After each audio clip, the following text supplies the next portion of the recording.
Hello, friends, and welcome back to Malicious Compliance Stories. Well done, OP. No one's entitled to a $50K gift just because they're family and want it. It was an unfair ask, and I'm glad you got full price instead of going with your very generous compromise. Here we go. I'm not selling my house to a family member at cost. Background: UK, but the entitled family member's American. Now living in the UK, still has lots of debt in USA, which he's paying off. Wife and I, both 36, owned a nice house. 5-bedroom, 2-bath, double garage, off-road parking in a not-so-great area. Had it for 7 years, bought it for a cheap price as it needed a lot of work, decided it was going to be our family home, so did a lot of really good quality work instead of cheap fixes. Medical complications made it difficult/unsafe to have kids, but not impossible. In the end, we decided that we were actually happy as we were, no kids. So we decided to look at moving to a new area and found a really nice place in a much nicer area, but it was much smaller, 3-bedroom, with a large garden, as we didn't want any kids. This downsize in room space wouldn't be a problem. New house was more expensive, even though it was much smaller due to a better area. We put our house on the market, a lot of interest, sold it for a good price, very fast, $50K profit and $20K above valuation. $50K meant we were able to buy the new house at a good rate due to the extra deposit. The problem: a family member was interested in buying the house, knew how much we paid for it, so offered to buy at original price we paid. I said no because we spent money fixing it up and the market value was much more, but I did offer it to them at the lower end of the valuation banding. She's now complaining to everyone, saying she was entitled to the house at the original price she wanted it for because she has kids. Both her plus husband earn okay, but not great. The right thing to do was sell at cost. I should have sold her house to her at the original price or original price plus amount spent to fix it up. Her husband is happy with the price we offered because dream house plus no work or decorating needed it all. Her parents, we should have given the house to her, not sell. Some people say the original price would have been the right thing to do because these are some of the messages I received, has loads of medical debt/school debt/needs space for her kids/struggling/had a tough year/didn't get her promotion/didn't get a holiday this year. Most say that our offer of the lowest valuation price was beyond fair. A few said never sell things to family, they'll just make things difficult in the long run. In the end, we accepted an offer from the agents for the top end of the valuation, plus $20K. We completed 2 months ago, and she's still being bitter and making comments about it, to the point she's now not welcome in my new house. Her partner and kids were here yesterday without her, and every time they come around, I have to hear all the messages and crap about the house all over again from her. And our second story. Karen versus the university debate champ. Recently, some close friends and I attended a nearby university debate camp for some further experience and to prepare for the policy 19 to 20 year. And considering it's a debate group, you'd think there wouldn't be much drama, if any at all. But boy, were we wrong. It all started on our second last day of camp at the university's cafeteria, where we have the task of every day finding a table or two that can somehow fit the 26 of us. For the majority of camp until that day, we had no problems borrowing seats from 1 or 2 tables here and there, but a certain Karen was about to change that for all of us. Immediately upon entering the same area as her, we immediately got the classic soccer mom Karen vibes, and when I even came near her table, she snapped at me saying, "These chairs are reserved, get out." Let it be noted that there's a university policy on reserving chairs, and there are ways to indicate if she actually reserved them or not, which of course she didn't. As the tables were filling up and we had 2 of our kids standing chairless, one of my friends, who from this point I'll call Nate for privacy, asked her when the group would be coming. She responded that they would be there within an hour, and Nate politely asked her for the chair to borrow since we generally took 30 minutes at most to eat. A normal person would usually either happily comply or at least politely decline, but if this was a normal story, we wouldn't be here, now would we? Instead, this Karen responded, "How about you check your effing white boy privilege and sit the F down?" This was funny because firstly, she was 100% white herself, and secondly, he had nowhere to sit.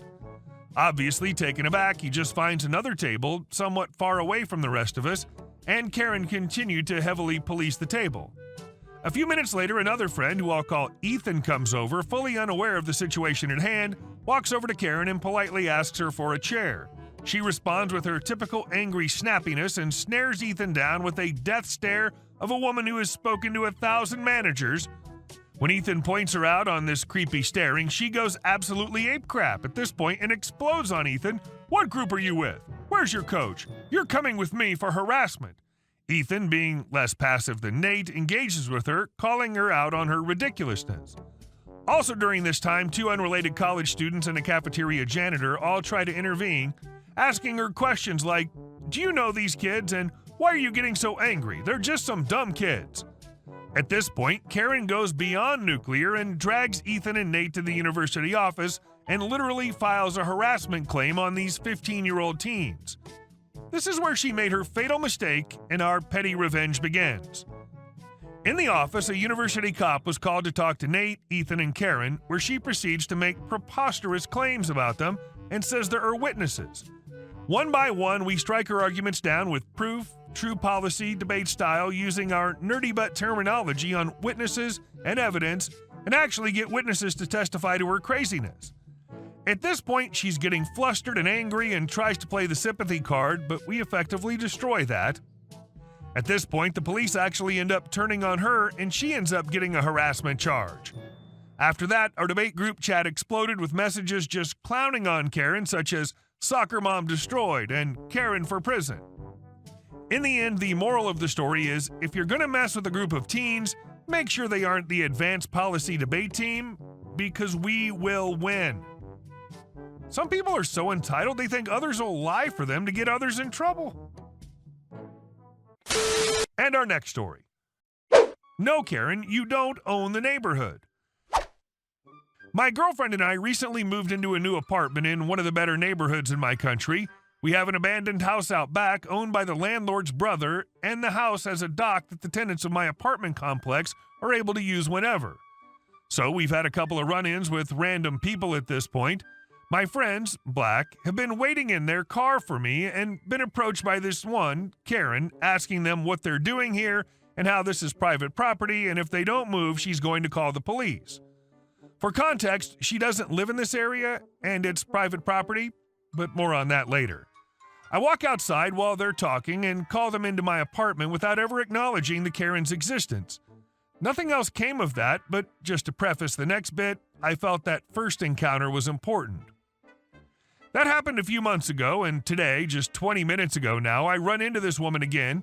I had a rundown car that we just got rid of, so I have a new one that people in the area won't recognize as mine yet. So I drive home and see Karen and her 2 kids. I like to go down to the dock from time to time to relax and smoke, so I park my car in my spot and walk towards the dock. Karen sees me and meets me halfway. "Excuse me, what are you doing here? Don't you know this is private property? You can't be here. I live here, and the apartment's right behind me." "No, you don't. I know everyone who lives there." "Okay, well, I moved in 6 months ago now, and I know for a fact you don't live here, so may I ask what you're doing here?" She tells me how she knows the owner, and she has a right to be there, and again assures me that she knows I don't live here. So I just say, "Okay, whatever you say," and walk back to my place. She follows me as I walk back up my steps. "Excuse me, why are you not getting in your car? Should I call the police?" I ignore her and go to open my back door, forgetting I'd locked the deadbolt, and say, "Crap, I forgot myself." And she cuts me off from walking around the front. "I just witnessed you trying to break into a house. I'm calling the police." At this point, I'm annoyed because I just want to go smoke and relax. I tell her to knock herself out. She calls, and me being the annoyed petty person I am, stands there the whole time and waits patiently for them to arrive. They show up and ask what's wrong. She explains how I came to private property and tried to use her dock, and then tried to break into someone's home. I tell the one that's talking to follow me around to the front so I can unlock the door to show her that I live here. As we walk, I hear the Karen shouting about me being a thief and why I haven't been handcuffed already.